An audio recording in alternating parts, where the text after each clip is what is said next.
Sau thất bại của quân lực Việt Nam Cộng Hòa trong chiến dịch Lam Sơn 719, kế hoạch Việt Nam hóa chiến tranh của Mỹ thất bại năm 1972 nhằm giữ thể diện của một siêu cường quân sự và để rút quân trong danh dự, Hoa Kỳ đã tiến hành chiến dịch đánh bom lần cuối với ý định đưa miền Bắc trở về thời kỳ đồ đá, giảm bớt sự hỗ trợ quân sự của Việt Nam Dân Chủ Cộng Hòa cho chiến trường miền Nam Việt Nam và mong muốn giành lợi thế trên bàn đàm phán. Tuy nhiên, với lưới lửa phòng không dày đặc, bộ đội tên lửa, không quân, bộ đội radar và các lực lượng phòng không ba thứ quân đã chiến đấu kiên cường dũng cảm, chiến thắng oanh liệt, bắn rơi 81 chiếc máy bay của Mỹ, trong đó có 34 chiếc B-52, tiêu diệt và bắt sống hàng trăm phi công Mỹ. Siêu pháo đài bay B-52, niềm tự hào của không lực Mỹ, chính thức thất bại trên bầu trời Việt Nam như lời Chủ tịch Hồ Chí Minh từng nói cuối năm 1967. Sớm muộn rồi đế quốc Mỹ cũng sẽ đưa B-52 ra đánh phá Hà Nội, rồi có thua thì nó mới chịu thua. Ở Việt Nam, Mỹ nhất định thua, nhưng nó chỉ chịu thua khi thua trên bầu trời Hà Nội. Dù 50 năm đã trôi qua, nhưng dấu ấn của tháng ngày lịch sử Điện Biên Phủ trên không vẫn đang được lưu giữ tại Bảo tàng Chiến thắng B-52. Nơi đây như một minh chứng cho chiến thắng oanh liệt, cũng không kém phần đau thương của người dân thủ đô trong cuộc chiến khốc liệt 12 ngày đêm bão lửa.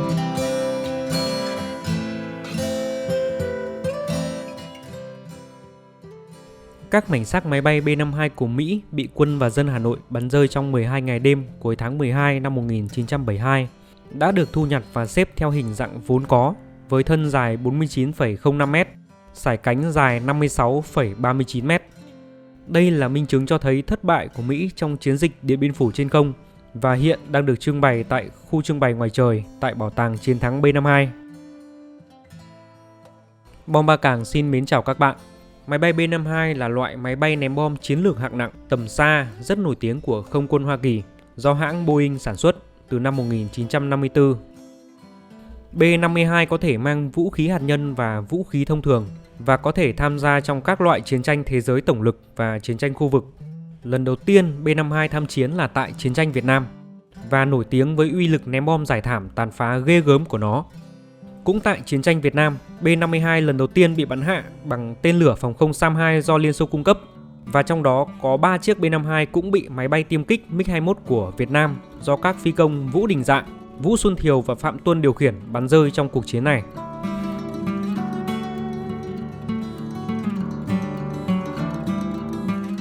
Cuối năm 1972, từ ngày 18 tháng 12 đến ngày 30 tháng 12, sau khi Hội nghị Paris đổ vỡ, quân đội Hoa Kỳ đã huy động lực lượng không quân chiến lược vào cuộc tập kích đường không lớn vào Hà Nội, Hải Phòng, Thái Nguyên và của miền Bắc Việt Nam. Đây là trận chiến tập kích đường không lớn nhất trong chiến tranh Việt Nam mà lực lượng nòng cốt là 200 trong tổng số 400 chiếc máy bay ném bom B-52 của Hoa Kỳ, tức là 50% lực lượng B-52 của không quân Mỹ, kết hợp với khoảng 1.000 chiếc máy bay chiến thuật của không quân và hải quân Mỹ triển khai tại khu vực châu Á-Thái Bình Dương, tức là khoảng 30% lực lượng không quân chiến thuật của Mỹ. Kết quả, ngay trong đêm tập kích đầu tiên ngày 18 tháng 12 năm 1972 vào Hà Nội, lực lượng tên lửa bảo vệ Hà Nội đã bắn hạ 3 chiếc B-52, trong đó 2 chiếc rơi tại chỗ. Và càng chiến đấu, lực lượng phòng không của chúng ta lại càng tự tin, hiệu suất chiến đấu càng nâng cao và đỉnh điểm là trận đánh nhau to đêm ngày 26 tháng 12.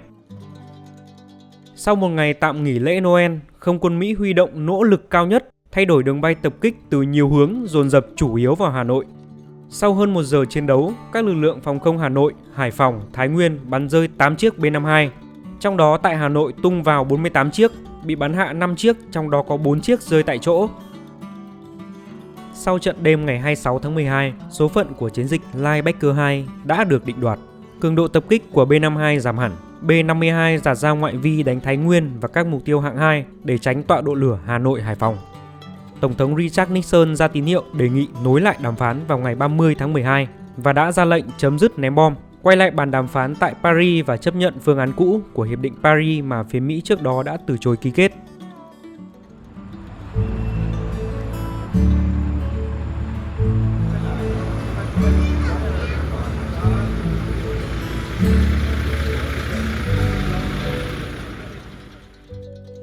Kính thưa quý vị và các bạn, khi bước vào bảo tàng, chúng ta có thể quan sát thấy tại khu trưng bày ngoài trời của Bảo tàng Chiến thắng B-52, 2 tên lửa SAM-2 đứng sừng sững ở vị trí trung tâm bảo tàng. khẳng định sức mạnh của ta trong chiến thắng Điện Biên Phủ trên không. Hai tên lửa này là của hai đơn vị anh hùng, Tiểu đoàn 72, Trung đoàn tên lửa 285, Sư đoàn Phòng không 363 và Tiểu đoàn 59, Trung đoàn tên lửa 261, Sư đoàn Phòng không 367. Quân chủng phòng không đã từng bắn rơi tại chỗ máy bay B-52 trên bầu trời Hà Nội vào ngày 18 tháng 12 năm 1972. SAM-2 hay còn được gọi là tên lửa đất đối không kiểu 2. Đầu đạn chứa 100 kg thuốc nổ TNT. Khi cách mục tiêu 60 m, đầu đạn tự kích nổ, máy bay sẽ chịu sóng xung kích rất mạnh, sức nóng lên tới hàng ngàn độ C và bị chụp trong một phễu 12.000 mảnh đạn phóng ra. Khả năng sống sót của máy bay khi bị SAM-2 tấn công gần như là 0%. Tên lửa SAM-2 của Việt Nam được Liên Xô trang bị cho lực lượng phòng không Việt Nam từ đầu những năm 1965 và trở thành một trong những vũ khí chủ lực để bảo vệ thủ đô Hà Nội, Hải Phòng và một số mục tiêu trọng yếu. Cho đến nay, Việt Nam là nước duy nhất trên thế giới bắn rơi pháo đài bay B-52 của không lực Hoa Kỳ bằng tên lửa SAM-2. Nổi bật trong khu vực trưng bày ngoài trời của Bảo tàng Chiến thắng B-52, bên cạnh xác máy bay B-52 đã bị quân dân Hà Nội hạ gục là radar dẫn đường P-35 của Đại đội 45 Radar, Trung đoàn Radar 291 Quân chủng Phòng không Không quân.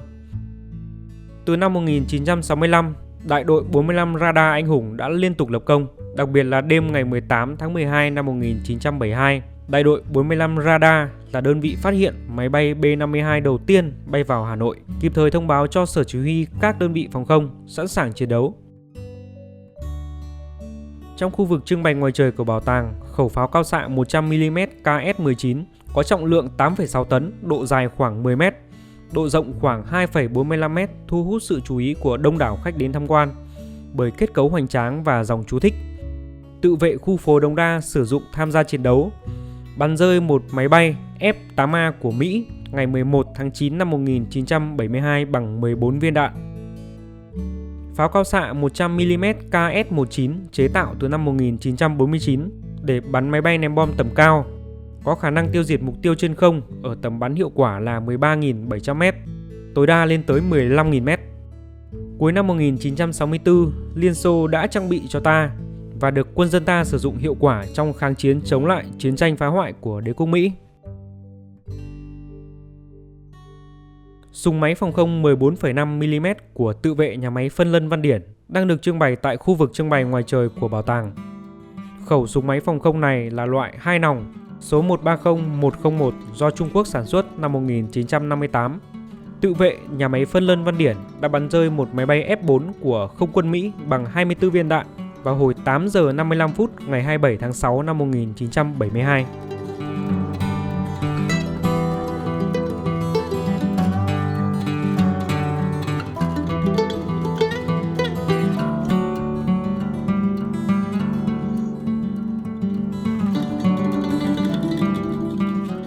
Một con trâu gỗ kéo một mảnh xác máy bay chất liệu hợp kim nhôm có in dòng chữ.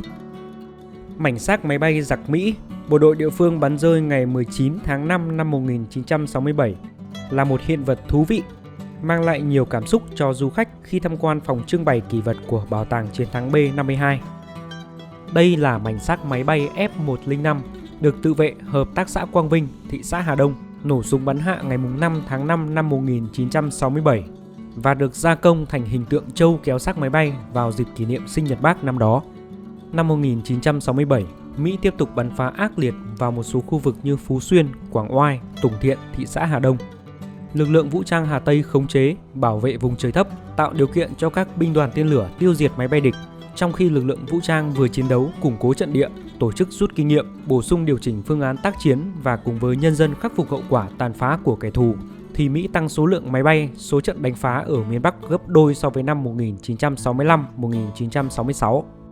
Lực lượng vũ trang Hà Tây phối hợp cùng với bộ đội chủ lực hạ nhiều máy bay Mỹ, đặc biệt bằng chiến thuật phục kích lưới trời, tự vệ Hợp tác xã Quang Vinh, thị xã Hà Đông, từ nhà cao tầng đã nổ súng tiêu diệt máy bay F-105 vào ngày 5 tháng 5 năm 1967. Cán bộ, chiến sĩ đại đội 3, bộ đội địa phương cũng hạ hai phản lực của Mỹ trong dịp này. Mảnh xác máy bay Mỹ rơi xuống, được công nhân Hợp tác xã Quang Vinh gia công thành hình tượng trâu kéo xác máy bay mừng ngày sinh Chủ tịch Hồ Chí Minh 19 tháng 5 năm 1967 và được Ban Chỉ huy Quân sự quận Hà Đông bàn giao cho Bảo tàng Chiến thắng B52 cuối năm 2019.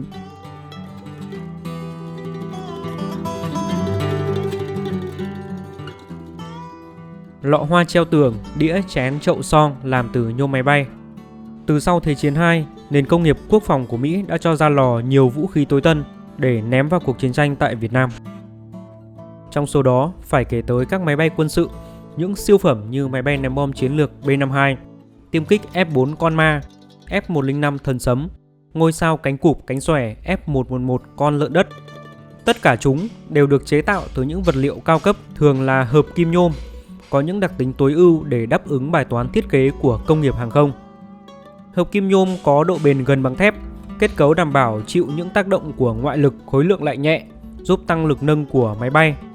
Tuy nhiên, những đặc tính này cùng với sức mạnh hỏa lực tối tân trang bị cho máy bay và kỹ thuật điêu luyện của các phi công chiến đấu nhà nghề của Mỹ cũng không thể nào giúp được các B, các F thoát khỏi sự trừng phạt của lưới lửa phòng không nhân dân Việt Nam.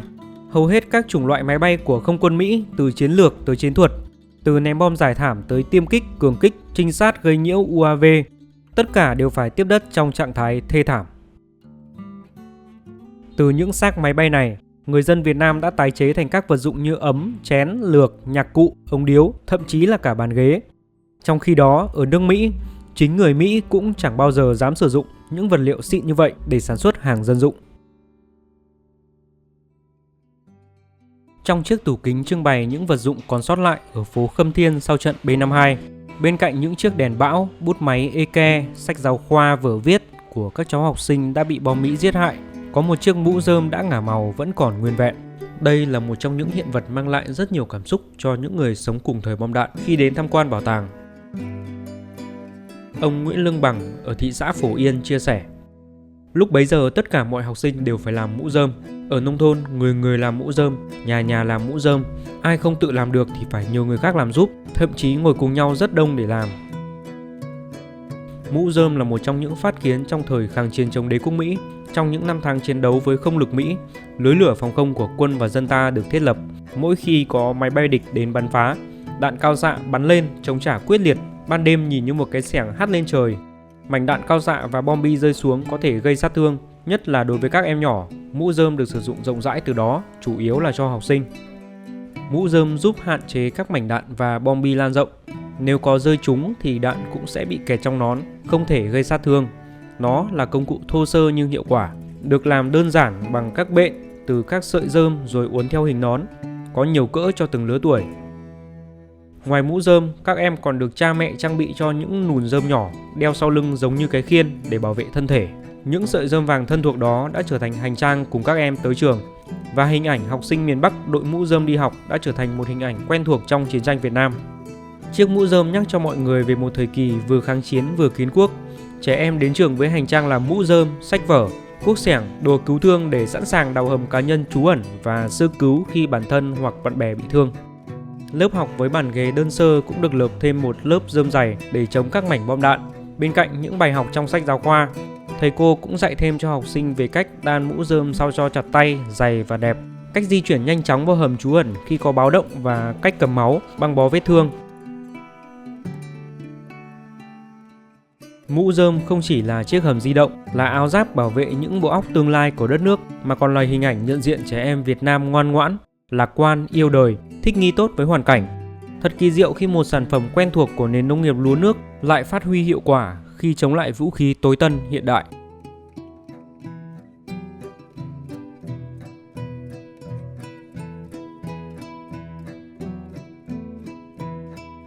Trong bảo tàng chiến thắng B-52 có một lá cờ quyết tâm đánh thắng giặc Mỹ xâm lược màu đỏ, hình chữ nhật, tua rua vàng đã bị thời gian làm cũ, thậm chí thủng vài chỗ, nhưng lại mang lại giá trị rất lớn với quân dân thủ đô Hà Nội. Đây chính là lá cờ Bác Hồ khen tặng quân dân Hà Nội nhân dịp bắn rơi chiếc máy bay thứ 1600 trên bầu trời miền Bắc vào ngày 15 tháng 12 năm 1966. Tại tầng 2 của bảo tàng, có trưng bày mô phỏng phòng làm việc của các đồng chí trong kiếp trực Sở Chỉ huy Phòng không Nhân dân thành phố Hà Nội, là trung tâm chỉ huy, chỉ đạo của Bộ Tư lệnh Thủ đô và Hội đồng Phòng không Nhân dân thành phố Hà Nội trong việc chỉ huy đánh địch. Chính lời thông báo, đồng bào chú ý, máy bay địch cách Hà Nội 50 cây số về phía tây, đồng bào cần bình tĩnh vào hầm trú ẩn cũng được phát ra từ đây. Đồng bào chú ý, máy bay địch cách Hà Nội 70 km. Đồng bào chú ý, máy bay địch cách Hà Nội 50 km. Tất cả mọi người cần nghiêm chỉnh chấp hành điều lệnh phòng không nhân dân thành phố. Bản in phi của thanh niên cứu quốc Thành Hoàng Diệu. Ngày 20 tháng 5 năm 1996, ông Bùi Hữu Quỳnh, nguyên là chiến sĩ tự vệ chiến đấu Thành Hoàng Diệu, đã giao chiếc bản in phi cho Bảo tàng Quân khu Thủ đô, nay là Bảo tàng Chiến thắng B52. Bản in làm từ gỗ và đất sét, có kích thước là 40 x 50 cm, cao 5,3 cm và nặng 3,8 kg. Hiện đang được trưng bày tại khu lực lượng vũ trang thủ đô Hà Nội giai đoạn 1930-1945. Đây là chiếc bản in mà ông Quỳ cùng các hội viên của Đoàn Thanh niên Cứu quốc Thành Hoàng Diệu in rất nhiều truyền đơn, áp phích, tranh cổ động ủng hộ Việt Minh tại thôn Giáp Nhị, xã Thịnh Liệt, huyện Thanh Trì, Hà Nội vào năm 1945. Bản in phi là phương tiện thô sơ nhất trong việc in ấn của nước ta lúc bấy giờ. Đây là sản phẩm được người dân Hà Nội sản xuất thủ công, chưa được phổ biến rộng rãi vì thực dân Pháp và phát xít Nhật kiểm soát rất chặt chẽ phương tiện in ấn. Khi in phải viết chữ ngược hoặc vẽ tranh bằng mực tím để in từng bản một. Từ chiếc bản in thô sơ này, các hội viên cứu quốc đã in và dán các khẩu hiệu, tranh cổ động, áp phích phục vụ kịp thời công tác tuyên truyền theo chủ trương của trên đã đề ra, với các nội dung ủng hộ mặt trận Việt Minh, chống quân xâm lược, kêu gọi đấu tranh vì độc lập của dân tộc, tự do của nhân dân, trong đó có cả sơ đồ khu giải phóng Việt Bắc.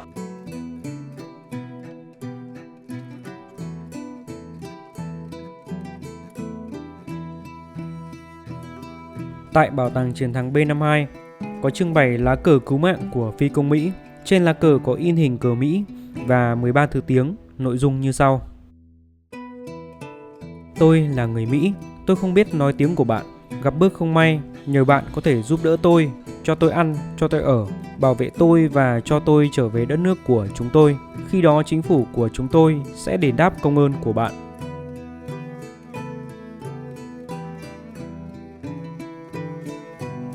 Ngày 8 tháng 1 năm 1973, báo tuần tin tức chua chát với chính quyền Nixon bằng câu bình luận về chiến dịch Linebacker 2. Nếu B-52 ra Bắc Việt Nam và chịu đựng thiệt hại như mức độ vừa qua, thì chẳng cần phải một thiên tài toán học cũng thấy được rằng cuối cùng Mỹ cũng sẽ hết nhẵn B-52. Trong khi đó, từ ngày 28 tháng 12 năm 1972, một thượng nghị sĩ Mỹ đã tuyên bố thẳng thừng rằng việc ném bom Bắc Việt Nam cần phải ngừng vì lý do thuần túy quân sự là số lượng thiệt hại về máy bay quá lớn. Sẽ không thể có hòa bình và tù binh Mỹ cũng sẽ không được về nước chừng nào việc ném bom chưa chấm dứt. Ném bom không mang lại hòa bình, nó chỉ làm cho chiến tranh lan rộng hơn và đẫm máu hơn. Không quân Mỹ chỉ có 400 chiếc máy bay B-52, thế mà trong 2 tuần qua đã mất 11 chiếc ở Bắc Việt Nam. Chỉ riêng điều đó đã cho thấy chính sách ném bom là vô nghĩa.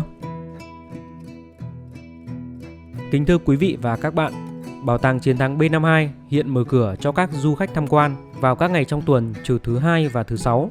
Nếu có dịp các bạn hãy đến đây tham quan, chiêm ngưỡng những hình ảnh, hiện vật có trong bảo tàng để có thể cảm nhận rõ hơn, thấm thía hơn về sức chịu đựng và tinh thần đoàn kết của quân và dân ta dưới mưa bom bão đạn. Mỗi hình ảnh và hiện vật có tại Bảo tàng Chiến thắng B52 đều gắn liền với những câu chuyện hào hùng trong 12 ngày đêm lịch sử và tái hiện đầy sinh động về một thế trận phòng không nhân dân rộng khắp của quân dân ta.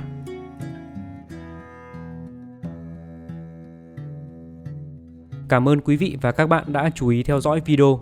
Nếu quý vị và các bạn thích video này, hãy ấn nút like và bình luận phía bên dưới để ủng hộ kênh. Ngoài ra, các bạn cũng có thể cân nhắc là đăng ký kênh để có thể đón xem những video tiếp theo. Xin chân thành cảm ơn.